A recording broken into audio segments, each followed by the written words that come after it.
We have airmail from God. For today's verse-by-verse reading from God's letter, here is your host, Ted Gray. Well, thank you, sir. And Martin Luther said, God made something out of nothing, and unless a man thinks that he is nothing, God can make nothing out of him. I agree with this, and I believe Jude believes in this. He said, quote, Jude, the servant of Jesus Christ and brother of James, to them that are sanctified by God the Father, and preserved in Jesus Christ and called. The epistle of Jude was written by Jude, but Jude also means Judas. The Hebrew word for Judas is Jude, and the Greek word for Judas is Judas. But when his parents gave him that name, it had not yet been made infamous by Judas Iscariot. But this name means he shall be praised. And this Jude was not one of the 12, but he was a half-brother of Jesus and a full brother of James, who wrote the epistle of James. We can read in Matthew 13, Jesus was teaching in the synagogue, and the Jews were saying, Is this not the carpenter's son? Is not his mother called Mary, and his brethren James, and Joseph, and Simon, and Judas? There he is. And James and Judas seem to have something in common. They don't mince any words. The Epistle of James was the first New Testament document written, but this letter called Jude was the 21st letter of these 27 New Testament books written. And this was written in about 67 AD, just 3 years before the destruction of the city. You can download the chronology of the New Testament from the web. But this brother of ours, he is our older and wiser, bigger brother, who will tell us a lot of important but negative things for our benefits. We can see that this brother is no dummy. From this writing we can see that he sees the big picture, and he's really saying a lot in these 25 verses. For example, he talked about some election to condemnation. He knows about Egypt, he knows about angels, about the fall of angels. He knows about their imprisonment until Judgment Day. He knows about Sodom and Gomorrah and the eternal fire. He knows about Michael the archangel and his struggle with the devil. He knows about Cain and Balaam, who sold out for money. He knew about Adam and Enoch and the second coming of the Lord. He understood the past, the present, and the future. His name is Jude, and his title is servant, meaning slave, one who only serves another. A love slave, really. My Greek dictionary defines the antithesis of servant as one who is a leader, one who is a guide, a lord, a master, one who stands before, one who stands apart or above. He is a free man. He can do what he wants. In our governments today, the so-called ministers are bosses in their given sphere of responsibilities. But Jesus said that among you it shall not be so, quote, And whosoever will be chief among you, let him be your servant, which is slave, even as the Son of Man has come not to be ministered unto, but to minister and to give his life a ransom for many, out of Matthew 20. Using the same word here, for servant is slave. Jude says, that's what I am, a servant, a slave of Jesus Christ. We don't know to whom he's writing this, other than to them that are sanctified, and that includes you and me, and he calls himself servant Jude, slave Jude, not master, professor, reverend, teacher, rabbi, father, or pastor. He could have said that he comes from the family of Jesus, son of Mary and Joseph. He could have said, I'm half-brother of Jesus. He was. But he doesn't use any legal authority or any possessional authority or any personal authority. He does not flash a degree such as Doctor of Divinity. Jude takes the lowest, most humble title. And here's the observation. There is no unemployment among the slave population because everyone who applies also gets a place to serve. That's why there is no unemployment. To be a servant of Jesus Christ, we don't need any degree or any credentials. We don't need to be good-looking or be able to talk 100 miles an hour or be great orators and entertainers. But in spite of the low prerequisites, a lot of positions in the kingdom of God go unfilled for a lack of sound doctrine. And the doctrine is that it pays to obey. God will pay the highest rewards for loving service rendered to the least of his and to the one another's. Jude, a slave of Jesus Christ and a brother of James. As Jesus had told them before, he now demonstrates it well. There is a shortage of applicants among those who want to serve Jesus Christ and his family, but there's a glut of those who want to make money in the church.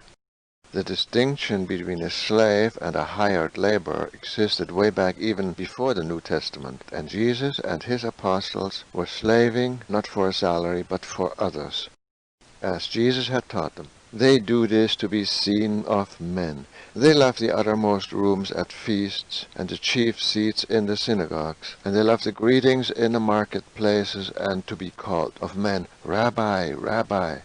But be not ye called Rabbi, for one is your Master, even Christ, and all ye are brethren. Call no man your Father upon the earth, for one is your Father, which is in heaven.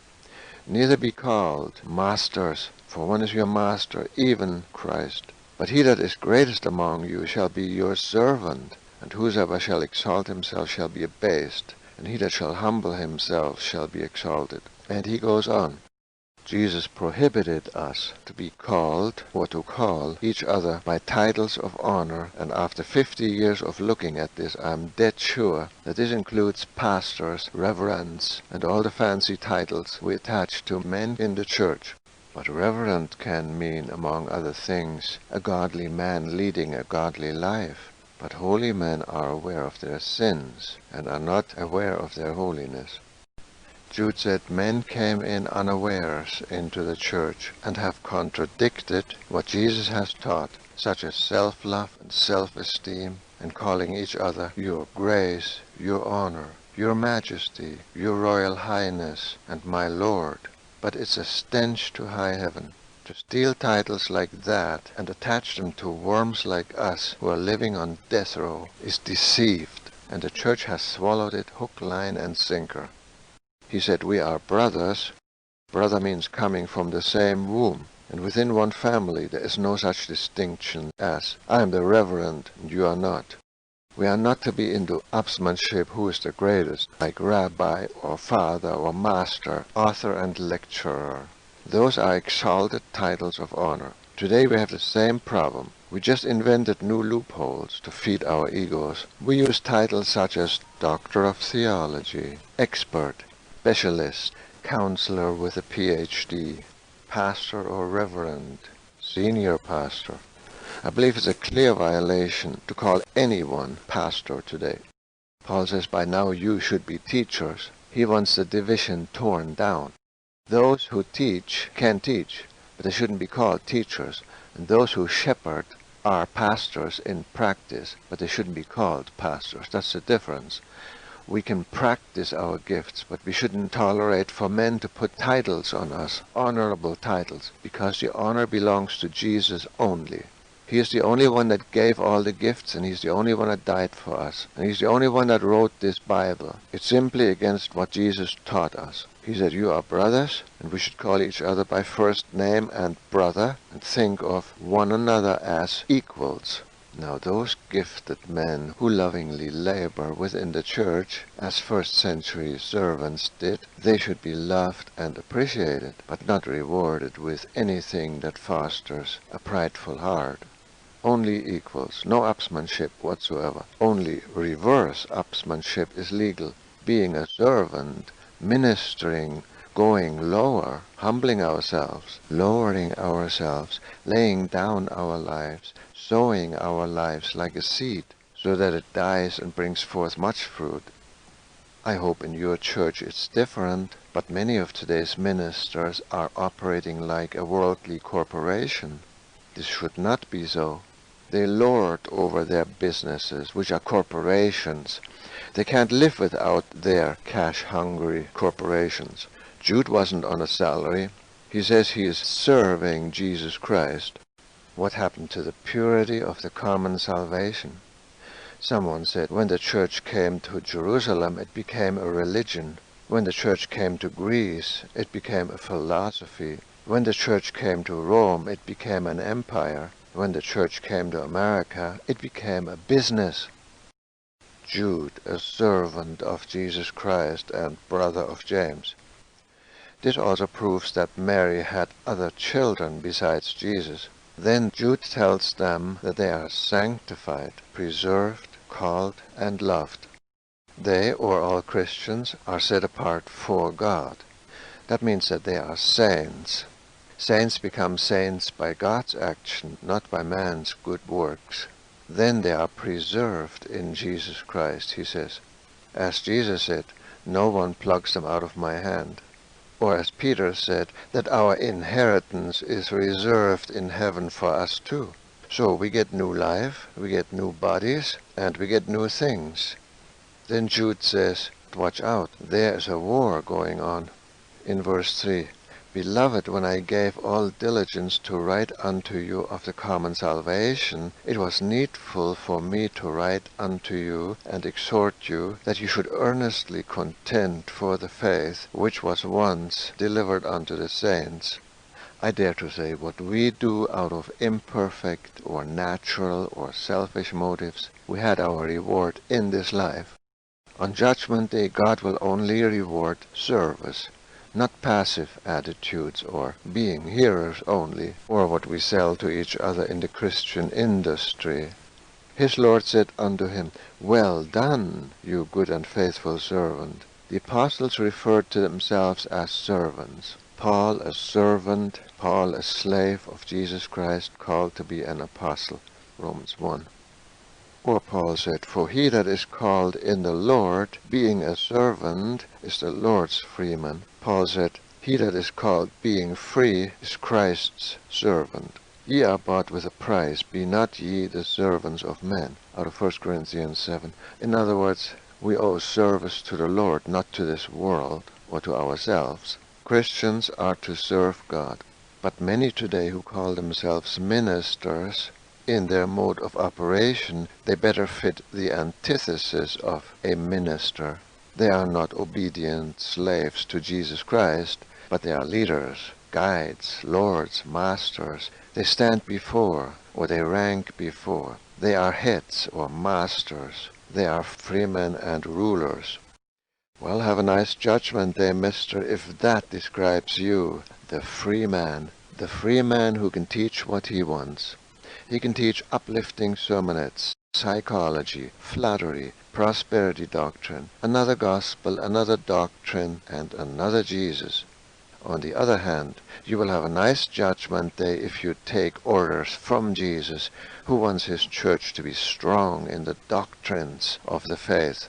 As Paul said, that thou mightest charge some that they teach no other doctrine. And Paul said, If thou put the brethren in remembrance of these things, thou shalt be a good minister of Jesus Christ, nourished up in the words of faith and of good doctrine. And he said, Till I come, give attendance to reading, to exhortation, to doctrine. And Paul said, Holding fast the faithful word as he hath been taught, that he may be able by sound doctrine both to exhort and to convince the gainsayers. And he said, In all things showing thyself a pattern of good works, in doctrine showing uncorruptness, gravity, and sincerity. Paul even said, Now I beseech you, brethren, mark them which cause divisions and offenses contrary to the doctrines which ye have learned, and avoid them. Paul finally says in 2 Thessalonians, And if any man obey not our word by this epistle, note that man, and have no company with him, that he may be ashamed. Those are the orders from the head, to teach doctrine in the church.